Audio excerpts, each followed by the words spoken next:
Bali doon kasi sa panggilid niyan may nakita akong tumutulong langis. So syempre hindi naman natin pwedeng pabayaan yan, di ba?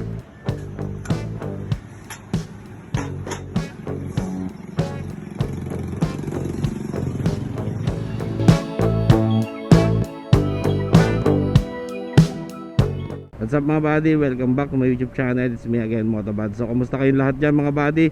At ngayon tayo makakapag-upload ulit, no? Kung sakasakali man, sana ma-edit natin tong video na to. And yun, kamusta kayo? Kamusta? So paano na nga ba mag-vlog? Yun lang. So anyway, on the way ako sa Motogarahe Tansa Cavite, no? So dito sa Tansa Cavite mga buddy. Alam nyo na yan, sa mga legit followers natin dyan, alam nyo na yung shop na to kung saan to. So magpapaayos lang tayo ng motor dahil meron tayong nakitang konting maliit na bagay na diferensya or problema, diba? Sana nga konti lang at maliit na bagay lang. Bali doon kasi sa panggilid niyan may nakita akong tumutulong langis. So syempre hindi naman natin pwedeng pabayaan yan, diba? Hindi naman natin pwedeng hayaan lang dahil service natin tong motor na to and lagi natin gamit to. Kaya punta natin ng Motogarahe, pa-check natin, paayos natin kung ano yung dapat ayusin sa motor natin mga buddy. Alright, so matagal-tagal tayo hindi nakapag-upload dahil marami tayong nakasikaso at nasira yung ating pang-edit, yung ating laptop, no? So yun, sana ma-edit natin ito mamaya. Bahala na kung paano or bukas, hindi ko alam. Basta sana ma-i-upload natin itong video na to para kahit paano naman makapag-upload tayo ng mga video natin, no? So yun. Uy, open. Lakas pa rin. 2019 model Aerox version 1. Talagang maintenance lang ang kailangan ng mga ganitong motor, di ba? Yung mga motor natin, maintenance na mga body. So may makita tayong konting diferensya, paayos kagad natin. So hindi tayo nakakapag-ride na mga body, no, dahil puro busy na rin. Pero subukan natin mag-set sa tropa, no, ng mga ride natin kung saan tayo pwedeng pumunta. Ayan. So anyway mga buddy, balikan ko kayo mamaya kapag malapit na ako sa Motogarahe para maipakita ko rin sa inyo kung ano yung sinasabi kong tumutulo, no, na makina. Kaya lang sa ilalim eh. So nakita ko naman siya mga buddy, pumapatak kasi sa sa center stand. Sabi ko, oh, bakit ka ako may langis yung center stand ko? So sinilip ko yung ilalim, yun nga minakita ko. Sana hindi biyak yung ating crankcase, no. Tayo dyan. Kasi nalubak ako ng isang araw, medyo malalim. Alright mga buddy, so medyo malapit-lapit na tayo sa Motogarahe. Paglabas natin dito sa Anyana Motogarahe na yan, no? So sana okay yung audio natin mga buddy, kasi nagkakaroon din ng problema yung audio nito. Hindi ko alam kung bakit. Ay nako, pinapatigil na yata akong gumawa ng content. Halos lahat nasisira, halos lahat nagkakaproblema. Pero hindi tayo susuko mga buddy. Tuloy lang tayo sa laban, tuloy lang tayo sa pangarap, diba? Basta hanggat merong isa may nanonood pa sa akin, tutuloy ko yan mga buddy. Hindi natin susukuan yan. Alright, so malapit na tayo sa Motogarahe mga buddy. And I hope na simple lang yung problema ng motor natin. Although wala naman siyang issue, wala naman lumalabas na error, and hindi naman umiilaw yung langis niya, no? So sana oil seal lang mga ganon, di ba? Sana ganun lang para kahit paano hindi naman tayo masyadong mag-alala. Uy. So ayan mga buddy, tansa na tayo. Nasa Motogarahe na tayo. Paglabas natin dyan, kanan na tayo, di ba? So nasa kaliwa ang Motogarahe.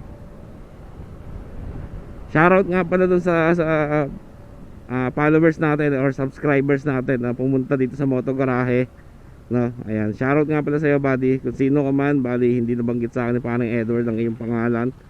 At nakakalimutan na rin ni parang Edward ang iyong pangalan. Pero mukhang malayo daw ang iyong pinanggalingan. Kaya shoutout sa iyo buddy, salamat sa tiwala and sa suporta.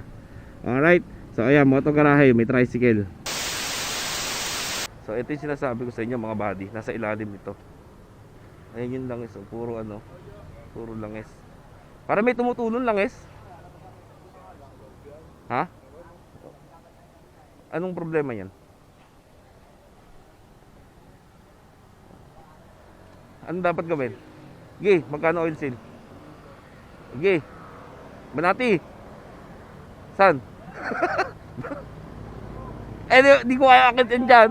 Di ko kaya iakyat dyan. So oil seal daw mga buddy. So buti na lang oil seal lang, no. So check natin. Alright. So tara. Hintayin natin gawin. May naayos na parang Edward. Balikan ko kayo.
Alright mga buddy, pauwi na tayo. So nakakita nyo naman, no, talagang sumuko ng langis yung ating panggilid. And yun, oil seal lang mga buddy. And meron pa akong isang nakita dito, pinasabay ko na rin, yung bearing dito sa cover ng ating clutch, no, clutch lining. So napansin ko na rin mga buddy na may tama na rin or maluwag na rin yung bearing ng cover ng ating clutch bell, diba? So pinapalitan ko na rin yung mga buddy. Kaya pala kapag tumatakbo ko may tayo nangangarag siya. Yun pala yung issue nun mga buddy. So yun, salamat sa Moto Garahe. Bali yung oil seal lang ng oil seal lang ng pulley ang ang pinalitan, tsaka yung bearing. So maganda na ulit yung takbo ng motor natin. Solid na ulit mga buddy. Pwede na ulit nating gamitin. Ayan. So sa mga gusto magpagawa, punta na kayo sa Moto Garahe. Trusted mechanic, trusted shop yan mga buddy. Hindi kayo tatagayin dyan, hindi kayo mapapagastos ng malaki dyan. Kung ano lang yung tama, yun lang ang sinisingil dyan mga buddy. Alright. So salamat sa suporta mga buddy. So kahit mag-ride na tayo ng malayo ulit mga buddy, goods na ulit yung motor natin. Alright. So hanggang sa muli mga buddy, always remember, ride safe, keep safe, and God bless. Peace.